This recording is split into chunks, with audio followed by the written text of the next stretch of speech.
live in the dungeon. This is the Dream Warrior Review. I'm Kurt Thomas. I'm Mick Strawn.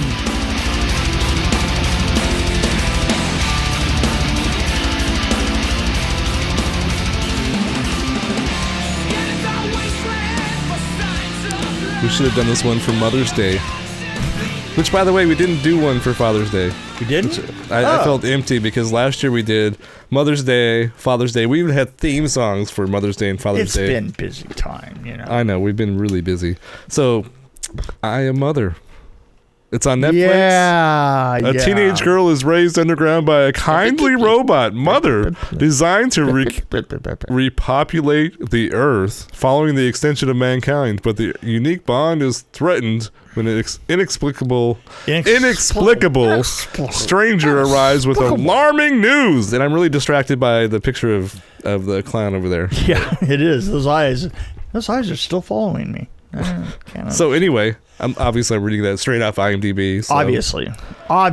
I'm surprised there's no crawl advertising on here yet. Yeah, because I'm getting really tired of crawl. So does that look like the worst movie ever? Even worse than The Meg? It does. It looks. It really. Yeah. I have a feeling. Gator. Do you remember that movie Gator? I wouldn't say that was a stellar movie either. Yeah, no, but the Meg is really one to like aim at. That sucked. Oh, so do you know the 3 rules that Isaac Asimov wrote about robots? So here we go. Do I know them? You went through them. I went through them. Except for you kind of forgot one. Well, the first one is to harm no man. Yeah, you're not harming any humans. The second one is to, by inaction, let somebody come to harm. Well, that's all one. Oh, that's all one. So don't let any harm come to humans, whether it's your action or inaction. Okay. The other one is to not let the robot itself be harmed. Well, this is what I remember. What I read, and I kind of remember. One is don't let any harm comes to the humans. Right, got that. Whether it would have blah, blah, blah. We've killed that. 2, obey orders. Oh, right. Except when it breaks the first law. The first law, right. Yeah. Okay. I like how they all kind of go back to the first law. Yeah, they all go back to the first law. The next one is the robot must protect itself, right? Itself, yes. Its own existence. Except for when it breaks 1 or 2. 1 or 2, right. Yeah. So I don't even know why that's important, but it does relate to this, I think. Yeah, I'm sure it does. Yes, and I want to figure out how that actually works out. Well, actually, so we're going to discuss. That was one of the first. That was one of the first. We're taking some calls here. This is one of the first things that bothered me is that in the end, when things started to happen, and here's the thing: I liked the girl. Yes. A lot. Oh, the girl was great. The girl was great, and I liked when the robot was being a mother. They did a good job of those interactions, and the voice was good. And the mother's voice was good. The robot mother's voice was good. The problem came, which, by the way, the robot's voice was Rose Byrne. Oh, wow. Okay. Yes. So here, and she is obviously you know who she is, right? She's been in a lot of stuff. I mean, she's been around for a long time. Yeah. I don't know. Anyway, I just wanted to point that out. Like X-Men First Class was one that came into mind. Right. Okay. Anyway, you were having a thought there, and I interrupted you to talk about Rose Byrne. The thing is there was a point where as you got further and further into the story, and as soon as the characters started to get complicated, that the robotic rules, not only did they not apply, but they were. It was. There was no morality that was continuous. In other words, the rules kind of went out the door as to what the mother robot was going to allow to do. I don't know if I agree. Really? Because the mother, are we going to spoil this? Because I'm ready to spoil it. Okay. No, I'm saying the whole point of mother was to raise the daughter so she could be the mother. I think the title actually is about the child, not about the robot. You think?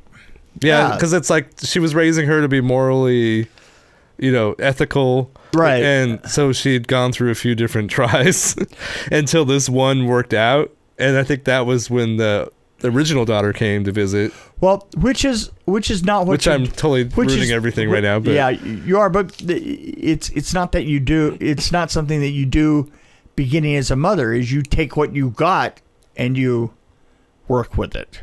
That was the thing. You see, the whole idea that she was exceptional. Yeah. Is a problem to me. Oh, okay. And that could be told in that.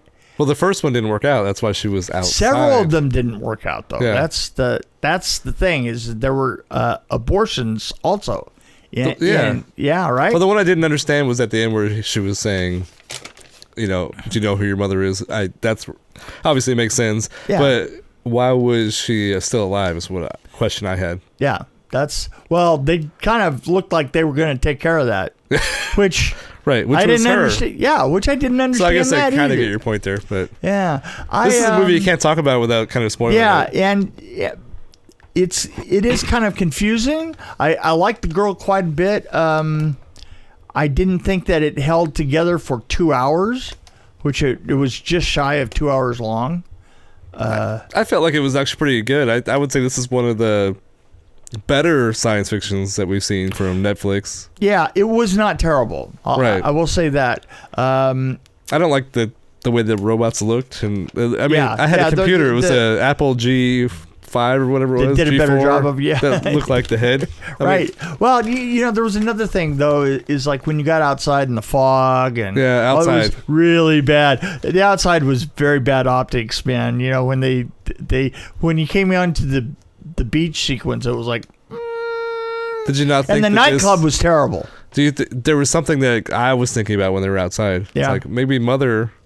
Has multiple meanings. Maybe it was fake. Mother Nature. Maybe it was Mother Nature getting rid of the people. You know what? You're really putting a lot more into this than No. Really, I truly think that the mother wasn't the robot. The robot was just raising the kid. Right. And then she was going to be the mother. How about the fact that he was? And when she was worthy, there was lies. Did you notice that when she finally realized that the youngest mother, the youngest girl, tissue of lies. When the robot decided the youngest girl was worthy, she left her alone. Did you notice that? So she's like, okay, you carry on. Yeah. Yeah, I'll go take care of the first daughter. While you is that what that was? Yeah. Is so that what that? I think it was a happy ending. Okay, I did like the book. The book was awesome. And the girl that was playing the girl was. Did you not think it was a ripoff of Isaac Asimov? Maybe a little bit. Yeah, but. But I mean, I guess all robotic stories might be kind of. Yeah, let's go with that. Okay. I thought that the girl looked really badass with an axe. And I thought that at the end it went south pretty quick. It's like it did. Like all of a sudden it was like, wow, that got dark really quick. I'm trying to figure what happened to the dog. Yeah, I'm still trying to figure that out. I thought Hilary Swank was a little bit. What do I want to say about I found myself not liking Hilary Swank, which I think that was kind of the idea. Yeah, that was kind of the point. But I always have a problem with the fact that when you have only a couple of actual characters, and that one of them is supposed to be unlikable. Right. Kind of, I always find that an interesting dichotomy. Well, she had her kind of moments where she bonded with the daughter. Right, exactly. But it was all. But it was her sister, for God's sake. It felt fake. Sorry. But she was the original daughter who had her memory wiped. So yeah, maybe she wasn't such a before her memory was erased. You don't know. Because the Johnny Carson show almost brought some of it back. She's like, oh, saw that a long time ago. We did I remember we did a Nightmare on Elm Street 3. We did a Dick Cavett show. Oh, yeah. Storytime. Storytime. It's Storytime with Mick. Storytime with Mick. Storytime with Mick. Storytime with Mick. Storytime with Mick. Storytime with Mick. remember Dick Cavett on the TV when she slams the TV. Freddie slams her head into the TV. Right. Yes. What was Freddie's line? Welcome to prime time. That's I loved that. It was funny when that footage came back to the stage. You know, it was like, oh, that's pretty good. She was just hanging there. Yeah, that was a great scene. Right. It was no, I think that we actually went down to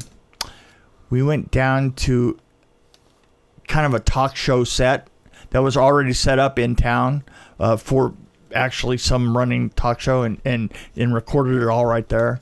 You know, on their set. I think we just rented it for a day. Wow. Or actually for a couple hours. You know, it was it. Huh. But one thing is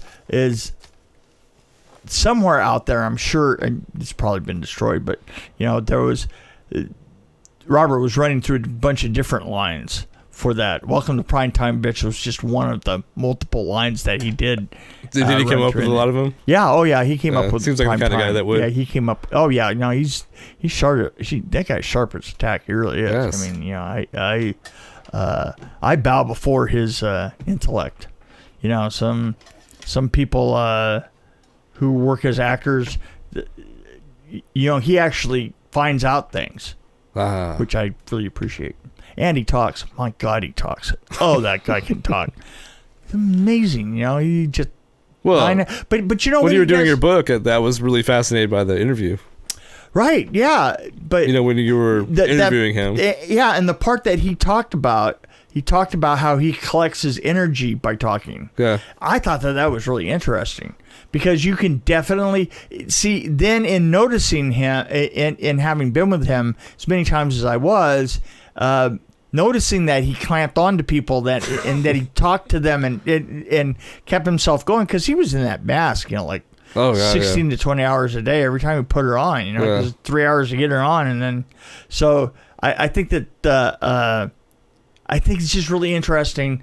I also get kind of you know, I get hyped, by talking. Yeah. Talking's I love to talk. I think you just like hearing your own voice. That's why you have 12 podcasts. Yeah, that's, well, yeah. In fact, my wife made that joke when I was like, yeah, Mick started another podcast. And she was like, oh, he just likes hearing himself talk, doesn't he? I was like, did my wife really just say that? Wow. But I thought that was like, that was worthy of a high five. That was a high five. That's a cold, chill high five. No, but I was like, well, I mean, I like hearing myself talk too. Yeah, so yeah, there you go. Yeah, exactly. I'm going to start a podcast about potato chips, and I'm going to call it Papa's Fritas. I love that. I might actually do that for a joke. See, but I would do another podcast with you, but you just barely have time for this one.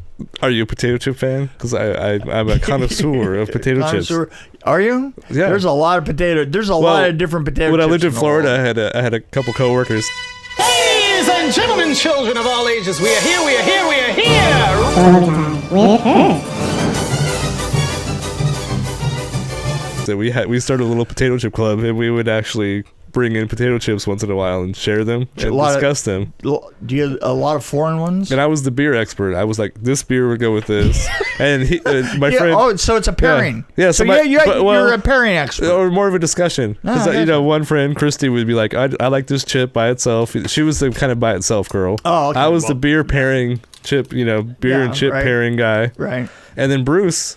He was the guy that was talking about dips. Like, you know, well, this would go great with a sour cream-based dip. That's good thinking. Yeah, it was really fun. You didn't have anybody that did wine and chips? No. We should have done that. Yeah. But, yeah. So, my idea was when I moved out here to generally the Pacific Northwest. I guess I could say we're kind of in the Pacific Northwest. I don't know.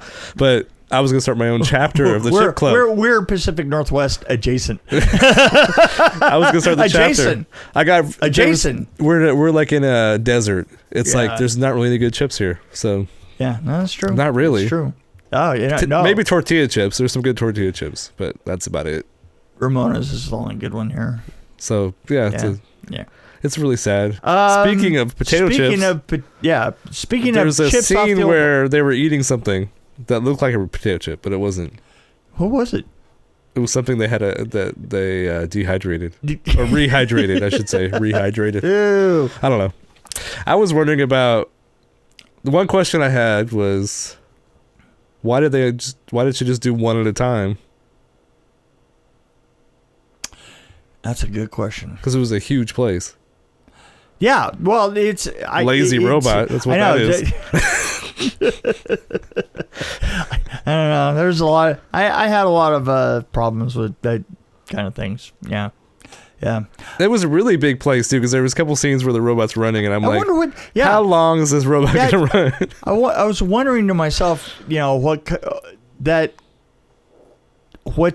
building did they use? Yeah. Well, she kept turning corners. I'm like, is she running in circles? It's like, I don't know what's happening right now. But no, so I actually, it seems like I like it more than you did. I mean, I think that you did. I mean, really, I'm right. I liked the cast. I just wish that they were in something that was more interesting. I just don't. I thought this was. I was actually expecting this not to be good at all and be very slow paced and boring. Yeah. But it was actually. I thought it was fairly evenly paced, maybe a little bit too long, but. Yeah, I thought it was long. And then there was a little twist that I saw that maybe I'm wrong, but I feel like it wasn't really about the robot. It was more about the daughter becoming the mother. It was about... Well, science fiction is always about... raising her to become the mother of society, basically. Science fiction is always a love story. Yep, that's right. It's true enough. The sad thing is when she gets older, she has to one of her brothers because there's nobody else around. And on that sad note, I'm going to give it a number. This is going to be one of those episodes that I'm going to have to put a thing at the beginning saying, there's spoilers all the way through. Spoilers all the way through, and curse and a curse word mumble to Kurt. Yes, and incest. Mumble to Kurt, and there was incest. And there was incest. Jeez. Okay.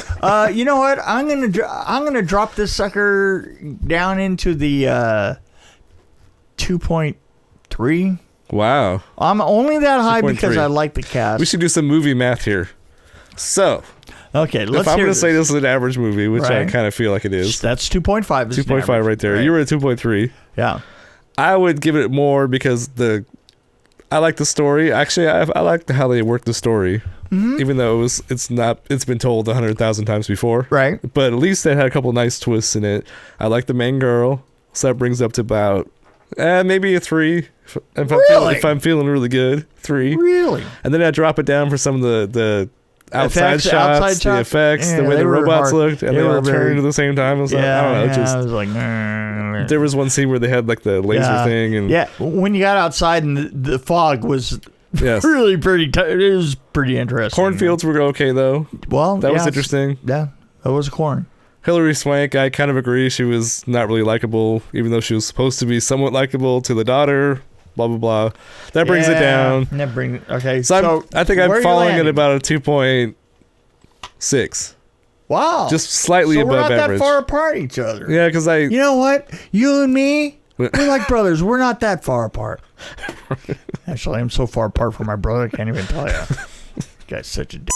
Anyway, so. Wow. I hope he listens to our podcast. Yeah, I so doubt that would ever happen. Oh, okay. You know what? I don't even think that he would associate with somebody that would listen to this, which suits me fine. There's something we haven't done yet, which I feel like we need to do just to do a solid for somebody. Okay. We should show her the trailer of Vengeance. We should at least. True. I did add on one of our. I can talk about our playlist. But I feel like we should put it in our episode on YouTube.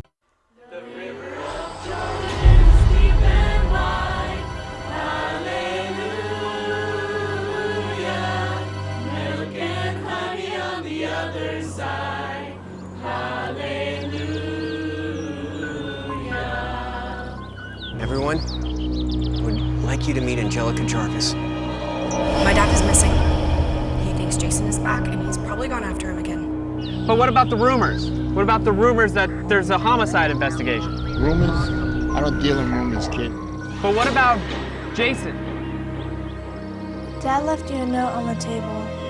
Please look after your sister. I don't know when I'll be home. was the original Zodiac killer, right? Somebody's there. Whatever happened to his dad? Passed away. Alone and grieving from the sound of it. Sounds like he really loved his kid. A lot. He's back.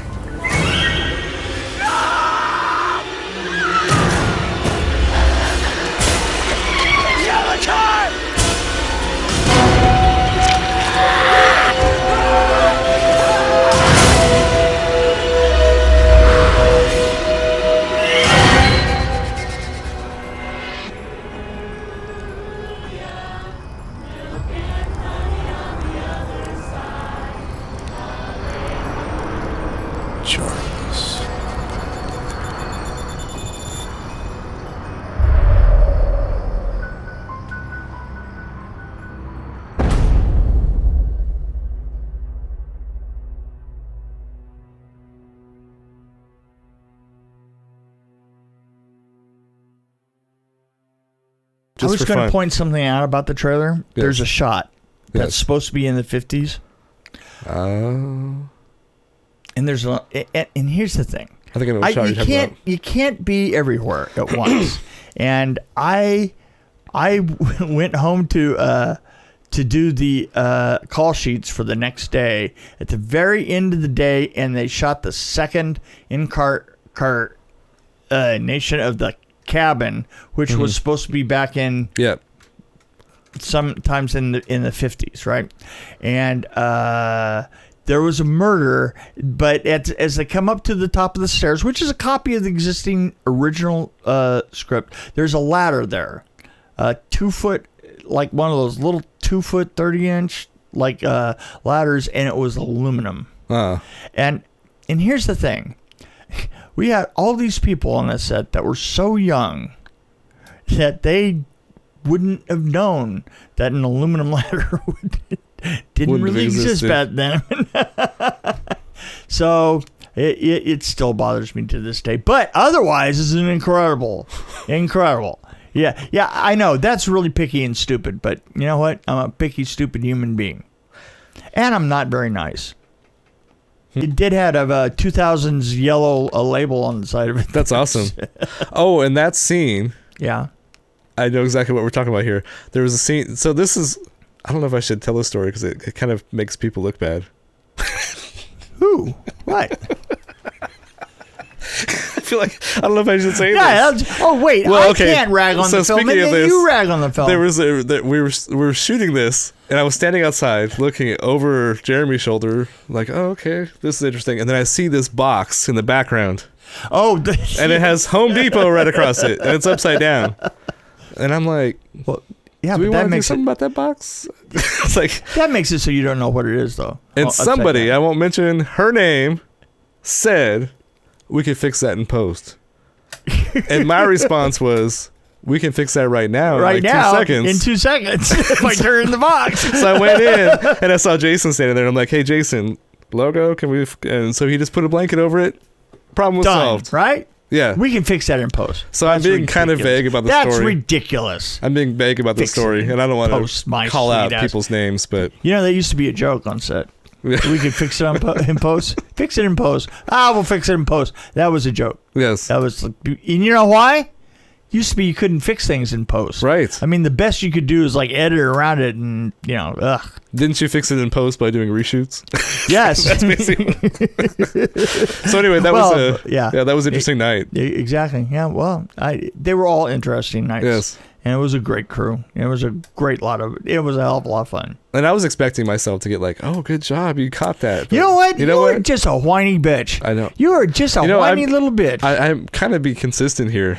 Like I'm trying to be consistent. You are consistently whiny bitch. Yeah, I mean, I'm not necessarily a whiny bitch, but I kind of started out doing that, so I'm kind of going to stick with it. This episode. Just on this subject. So, okay, gotcha. When we talk about Vengeance, I tend to be a whiny bitch. Tend to be a whiny but it's like, why should I change? Because I've already gone that direction. It's like, it's a type. I'm typecasting myself. Yeah, it's your own personal rabbit hole. Because I really, sometimes I'm just. Hey, and by the way, kiddies, yes, don't forget to listen to my podcast, The Rabbit Hole. The Rabbit Hole. Is it called The Rabbit Hole or Down the Rabbit Hole? It's just called Rabbit Hole. rabbit hole. That's good because I actually looked on Podbean and online, and there's a lot of down the rabbit hole podcasts. Right, but there's not one that just has it as one word, rabbit hole. Yeah, so that's how you should look for it. Yeah. That's what one my point word, is. Rabbit See, I'm hole. trying to help you out. There you go. Well, thank you very much. Yeah. And Okay. the logo's great because you're wearing a top hat. Yeah. I always wear a top hat. I'm wearing one now. I know it's kind of distracting. The rat's actually. dancing up there. It's really distracting. It is, especially he's doing that dance where he looks like he's rowing a boat. Well, it's better than the other night where he was doing the flamenco. Yeah. I'm gonna hand you that. So, I guess we're done here. Now we're done. Yeah. Bye.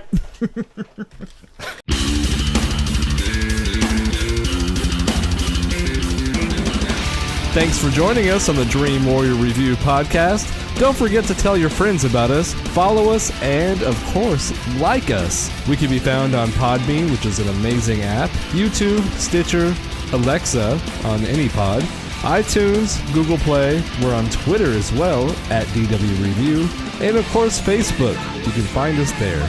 You can also email us at dreamwarriorreview@gmail.com.